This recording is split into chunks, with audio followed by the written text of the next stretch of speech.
Hello বন্ধুরা, আসসালামু আলাইকুম। আশা করি সবাই ভালো আছেন। আলহামদুলিল্লাহ, আমিও ভালো আছি। তো আজকে আমরা যাচ্ছি সাভার জাতীয় স্মৃতিসৌধ পরিদর্শন করতে। তো আপনারা সবাই আমার সাথে থাকুন।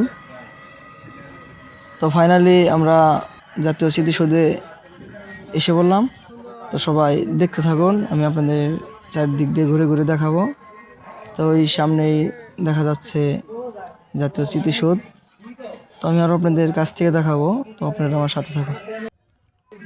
তো এই হলো জাতীয় স্মৃতিসৌধ, কাছ থেকে দেখালাম। পাশেই একটা পুকুর, লাল শাপলা ফুল, দেখতে থাকেন। এই জায়গায় অনেক মানুষের ভিড় দেখা যায়। চলেন আপনাদের দেখাবো আমি সামনে কি চলছে। দেখতে থাকুন সামনে কি চলে, আমি আপনাদের লাইভ দেখাচ্ছি।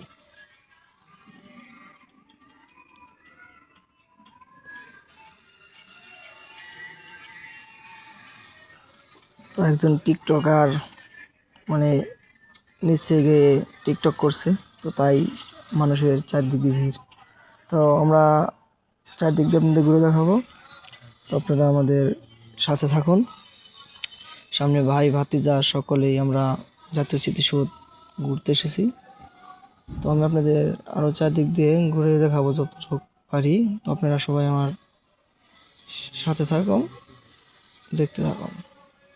আজকে যেহেতু শুক্রবার বন্ধের দিন, তো আজকে মানুষের ভিড়টা একটু বেশিই, অন্য দিনের তুলনায় আজকে অনেকটাই ভিড়। সবাই আজকে যেহেতু বন্ধুর দিন, তাই অনেকেই বন্ধু বান্ধব, হাজব্যান্ড ওয়াইফ সকলেই আর কি বেড়াতে এসেছে।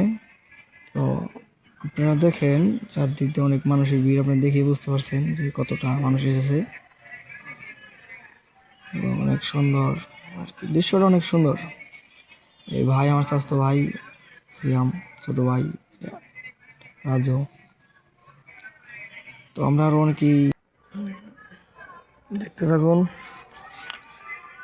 তো প্রায় শেষের দিকে চারিদিক দিয়ে, যেহেতু আমরা গেছিলাম অনেকটাই পরে, 4:30টার দিক দিয়ে হয়তো আমরা জায়গায় পৌঁছাইছি। তেমন আপনাদের চারদিক দিয়ে আমি দেখাতে পারলাম না। তো বন্ধুরা, এখন আমরা চারদিক দিয়ে ঘুরতে পারলাম না যেহেতু সময় শেষ। তো আমরা এখন আস্তে আস্তে বের হব। তো আমাদের ভিডিওটা আজকের মতো এ পর্যন্তই শেষ। আপনাদের যদি ভালো লাগে অবশ্যই লাইক কমেন্ট শেয়ার করতে ভুলবেন না। তো সবাই ভালো থাকবেন, সুস্থ থাকবেন। আল্লাহ হাফেজ।